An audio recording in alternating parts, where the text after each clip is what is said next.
So I would like to offer a reflection that is different from what we might normally find in other academies of intellectuals. Because I think here in this academy, and we've been talking about it this morning, we can combine a vision of where we could go, a shared goal that we can hope to try to achieve in the long term, what we might call a horizon, which we can draw from the millennial traditions of the wisdom of the world. I'm thinking also about the fact that we have Bai Tongdong here representing Confucian tradition. So, these great traditions of thought, and specifically in this case from Christianity.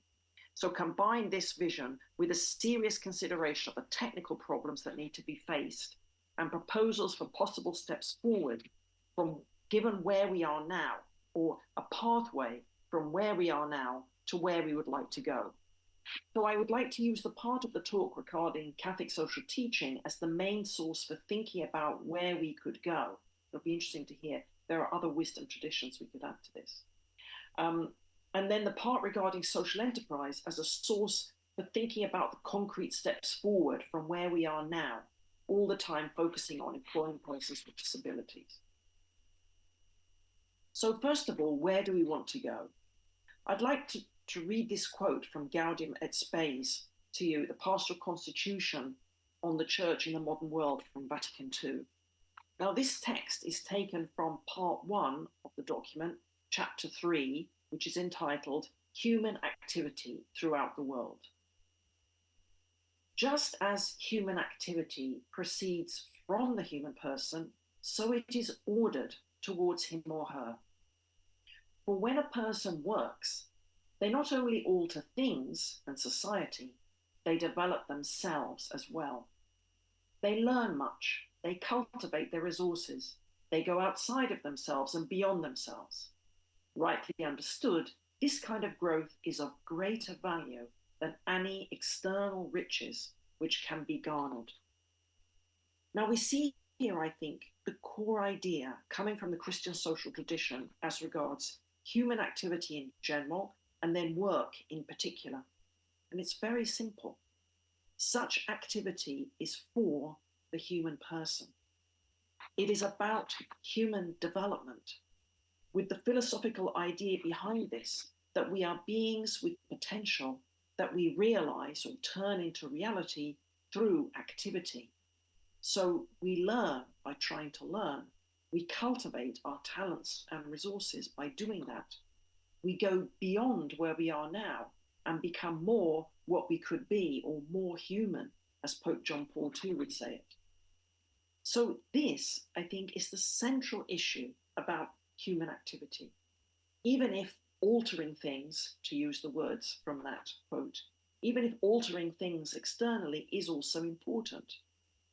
Now, this central dimension is what John Paul II will later call, in his encyclical on work, Laborem Exercens, he will call it the subjective dimension of work, contrasting it to the objective dimension, the products and services we produce.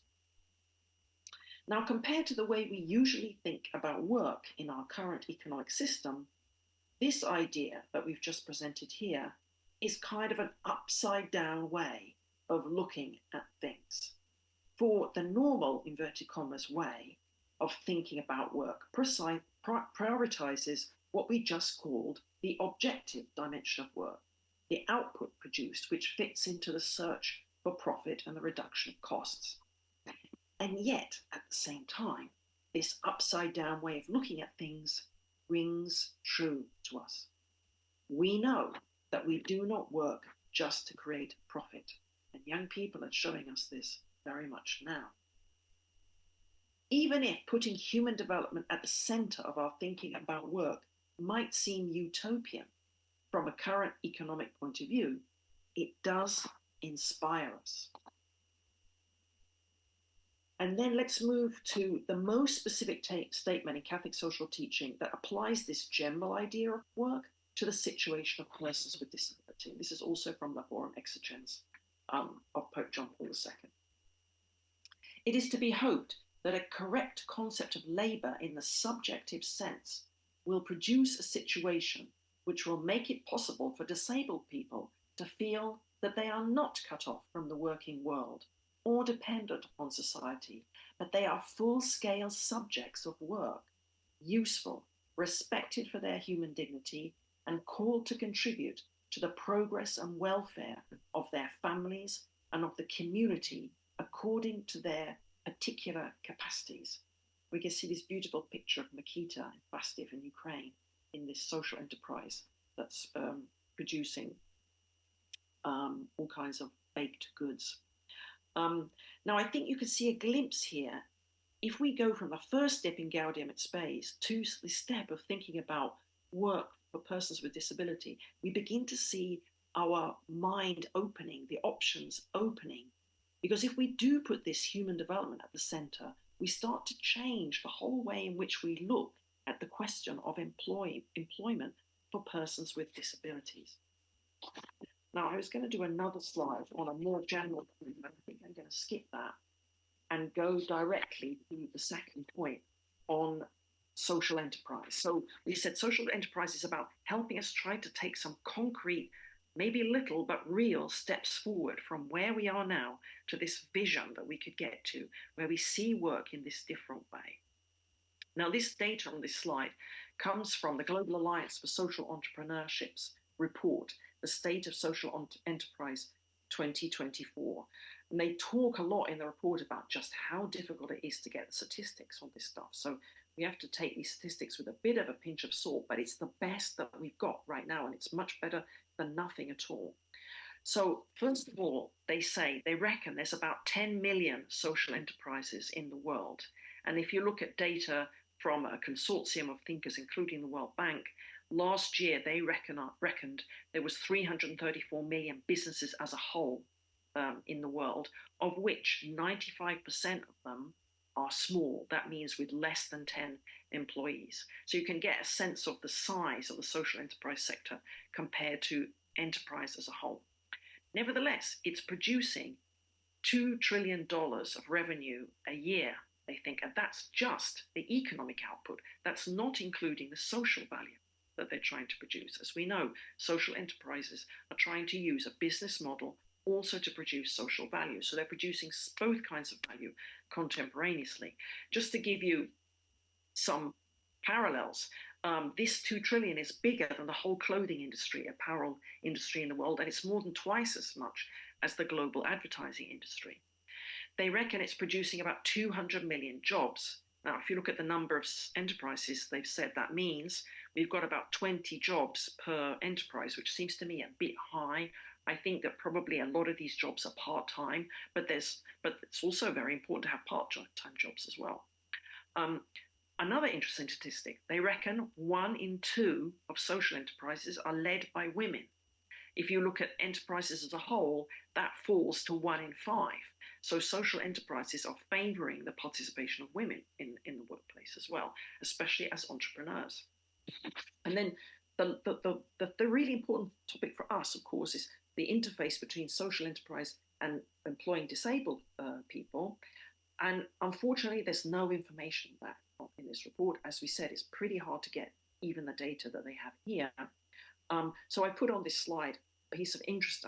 What I think is one of the most interesting things I found out, Trent, when I was looking at this, is from an article about social entrepreneurship in relation to corporate social responsibility.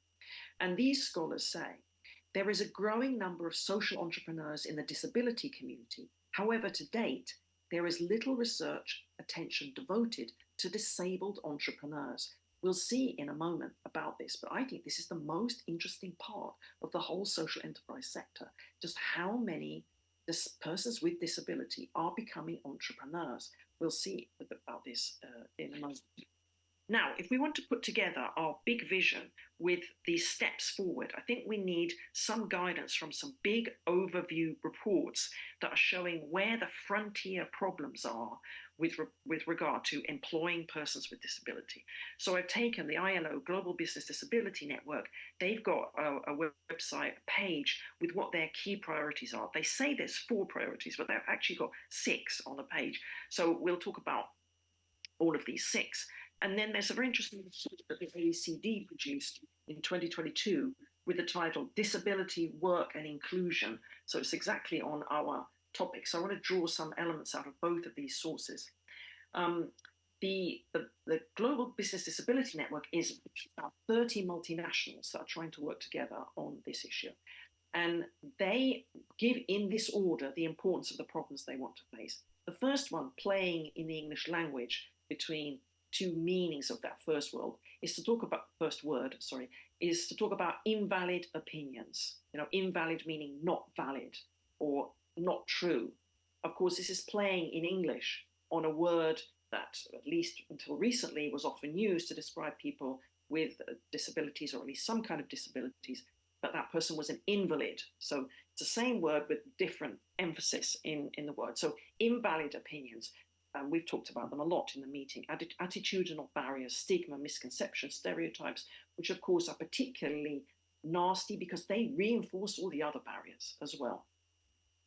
Then they talk about workplace adjustment. Of course, for big businesses, this is important because there's a cost element to it as well. Digital accessibility, this is mostly about skills, giving people the skills to participate in the digital workplace, which of course creates a very different environment for involving persons with disability. And then neurodiversity, Tom was just talking about. This is one of their key 4 issues that they're looking at now. How to involve people with this particular kind of disability. The other 2 topics on their page, first of all, is mental health at work. And if you look at what they've got there, the main thing they want to do there is to not take people who are without disability, put them in the workplace and make them disabled. This is what's often happening in the workplace, that they are producing people with mental health problems who didn't have them before. So it's about keeping health in the workplace. And then the other crucial thing is recruitment. Anybody who knows anything about these big multinationals know the most difficult moment for anyone trying to get into these businesses is the recruitment process. Once you're in, you're looked after, you're moved around, there's all kinds of things it can do for you. But if you can't get in, you are out of all their services they offer. And the OECD, if I can just connect to the second source at this point, talks a lot about this question, about keeping people in the labour force. They say that on the recruitment issue, that a person without disability is 2.5 times more likely to be hired than someone with a disability. But then they say, once employed, the likelihood of job-to-job change is relatively similar for people with disability and people without disability. So the crucial step is the recruitment step. It's getting into the labour market in the first place. If we can get people into the labour market, then they can often manage their situation, or at least we have a situation that's more reasonable with regard to persons with disability. Now, the OECD report argues that they and other organizations for 20 years have been trying to change these statistics on the proportion of people with disability who are employed. And it's stubbornly rigid, this number. It won't change. And so obviously the interventions they've been using are not working. And so they focus on what they think are these 2 points here, which are the key ones, they think, for making a breakthrough, to turn these other efforts that have been made so far into something that actually makes a change. And no surprise for this, very connecting with what we set up to now. The idea that you have to put mainstreaming, so bringing people with disabilities into the mainstream employment system, but without losing all the benefits of the special system that was there before, the sheltered employments, that kind of thing. In other words, individualized targeting. We have to put together mainstreaming with individualized targeting. And that, of course, is difficult for economic systems. But if we try to do it, we can do it. We can create quantum computers, we can put men on the moon, we can do this if we want to, if we've got that horizon, if we can start thinking in this kind of way. The other side is the supply side elements. They say, we've done a lot of work on the questions of employers and regulation and legislation, but what's not happening enough now is preparing young people at the educational side of it, what the Chancellor Marcelo was talking about, skills development, in particular in the digital area. And then what they talk about earlier, this is for young people with disabilities, and faster interventions, faster for people who have some kind of disabling event which occurs in their life. And as they say, what usually happens there is that they will first go on to sick pay, people in this situation, and then finally they transition onto disability benefits. And this is an absolutely crucial phase because, as they say, we need to prevent people from getting to a stage from which there is no sustainable return to work. Evidence shows that it is much easier for people to remain in employment, building on the existing employer-employee relationship, than to try to find new employment. So these seem to be some of the key frontier issues. So can we see any way in which social enterprise could help us make some steps forward in confronting these critical issues? So first of all, confronting invalid opinions. I chose here this big group. I was amazed when I started looking at this to find how many social enterprises are involved in the arts. And of course, we know that the arts are a central way of communicating profound ideas and building a shared culture. So it's interesting to see that all these enterprises that are not only generating employment for persons with disability, but they're also acting to change those invalid opinions through using cultural means. So you've got something like this picture here of the Heart to Heart Orchestra based in Seoul in Korea. It's using a classical orchestral form. It's recruiting young people to become employed by the orchestra, but it's also continuing their training as they start performing. So it's dealing with the skills issue as well. Then we have Epic Arts, which is a UK-Cambodia collaboration. And the interesting thing here is their kind of ecosystem approach, I would say. They have a kind of suite of activities, which is going across inclusive education, community outreach, social enterprises, and then of course their performing arts, which is primarily dance. By the way, they're just about to perform in the final of Cambodia Has Got Talent. They got through the semi-final and they're just in the middle now, waiting to do their final on this. So that there you can see a sort of ecosystem side of bringing together supply and demand in a sort of shared system where people can move between the different groups fairly easily. Art Enables is a different kind of social enterprise. It's mostly aimed at people who've fallen out of the workplace, as we've said. So the people who've lost this connection with the workplace and are really kind of isolated from it. It's an artist collective. The artists meet, they can start producing and also selling art. So they start to get back into a social system. They start improving their skills, including their social skills. And it's a beginning of, for many of them, a return into the main labor market. So it's a crucial activity there working on that side. Okay, so that's the sort of invalid opinions. Then we have digital accessibility and neurodiversity. I wanted to use Tech Era. It's a social enterprise in Ghana to celebrate our cardinal. They focus on creating competencies and skills in digital tech for especially blind people, but other disabilities as well. They're also producing assistive technology for them. They fund themselves by teaching robotics in private schools and selling school management software. Flow is a Taiwanese social enterprise. It's got two businesses, business information modeling and artificial intelligence. Interestingly, that they set themselves a task to discover a business model that can be duplicated and scaled up in handling the disabled employment issue. We'll come back to that later. Auticon, I want to spend a bit more time on. It's in many countries now. You can see it's got autism as part of the beginning of its name. It's providing IT consulting services to business clients. And the main thing they're trying to do is to use this word fit. You know, I was thinking about this when Tom was talking about those parents who had the child with autism when the flight was delayed. It's finding the right fit between these people and their skills and the job that they can do. Because any kind of job that requires, as they say, precise attention to detail, exceptional ability to focus, and the drive to complete tasks is a kind of job they can do very well. So they're spending their time trying to create these fits, and they have people who are working between the clients and the consultants, making sure the relationship stays well. It's quite funny, on one of them, they say, you know, they check in regularly, these people, with the consultant who has the autistic syndrome. And they will say, you know, how well are you feeling between 1 and 5? And they'll get answers like 2.69. So anyway, of 290 employees, 210 are on the autistic spectrum in this. So they managed to employ a lot of people with this kind of handicap. They noticed that they ask, obviously, people, they're usually unemployed for at least 2 years before they end up being recruited. And the other thing that's very interesting about them is the way they do the recruitment. You know, they say, if you ask a person with autism in an interview, why should we employ you rather than any other candidates, it will floor them because they don't know the other candidates and they can't make any other assessment of them. If you ask instead, why do you think we should employ you? You will get a good answer from the person with autism.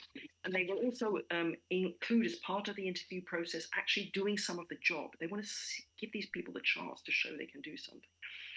Okay, so moving on to this, which I think is the most interesting part of this discussion, which is actually persons with disability as social entrepreneurs. First of all, if you look at the data about the proportion of people with disabilities who are employed and the proportion of people without disabilities who are employed, who are self-employed or entrepreneurs, in the EU, it's about the same. In the United States, you have twice as many as a proportion of persons with disability who are employed, who are self-employed, than you have of people without disabilities. So I think this is an absolutely crucial category. This is a really interesting category to look at, how people with disabilities are becoming entrepreneurs. And it's extraordinary to see this table. You can see here this graph, which comes from another very interesting report of the OECD on the missing entrepreneurs. And they have a special chapter on disability and entrepreneurship. And they show in the EU, this is the distribution of special policies that EU member states have to encourage entrepreneurship. And you can see this, nearly 80% are encouraging youth entrepreneurship. And then it goes down and down and down and down. And the lowest is disability, which just seems to be nuts, given this statistic that we put here. Anyway, we will find some case studies about this. It's not very well studied in the literature. It's one of the things maybe we should do some more on. Austin Underdogs and Dreamers, Merchant Coffee, they're both from an article that is looking at United States. Both of these social enterprises are founded by family members with the idea we can set up a business and then pass it on to our son or daughter, usually in these cases with Down syndrome. So the family is a crucial part of this ecosystem around these enterprises. But the other thing that's really interesting about these two is that they set themselves up to offer franchising opportunities, or what they call multi-level marketing, to other disabled entrepreneurs. So they're trying to create this ecosystem of support for people to set up and run their own businesses. Okay, I think we're probably running out of time. We can't see what the time is. So just to get to the last slide, obviously there's always open issues and problems. One of the things people always say about social enterprises, oh, it's so difficult to scale it, we can't scale it. But on the other hand, I would say it's let's not overemphasize this. We saw the statistic before about the numbers of businesses in the world, 330 million, 95% of which are fewer than 10 employees. So being small is the standard for businesses. It's not, in that sense, a problem. We have also, we used to hear this criticism made of cooperatives in the past, but of course now we have quite big conglomerates of cooperatives like the Mondragon in northern Spain. They thrive and they are doing well. And we saw that Flow, the Taiwanese tech social enterprise, wants to try to create scalable models. Of course, people are in tech industry, they're used to big businesses, they want something you can scale. But it's interesting that a social enterprise in that sector is trying to produce a scalable model. Second issue is role of AI. We were just talking about it. Very complex impact is looking like it's going to have on social enterprise and on the inclusion of persons with disabilities. We just need to know a lot more about it and think a lot more actively about it. There's big pluses, there's big negatives. It's not clear. It's very uncertain at the moment what the impact is going to be. And lastly, we need more data on social enterprise in relation to persons with disability, and especially in relation to disabled entrepreneurs with disability. At least I think we can see that the social entrepreneurial area is giving us interesting steps forward or pathways forward from where we are now to that great horizon that we mentioned at the beginning. Thank you very much for your attention.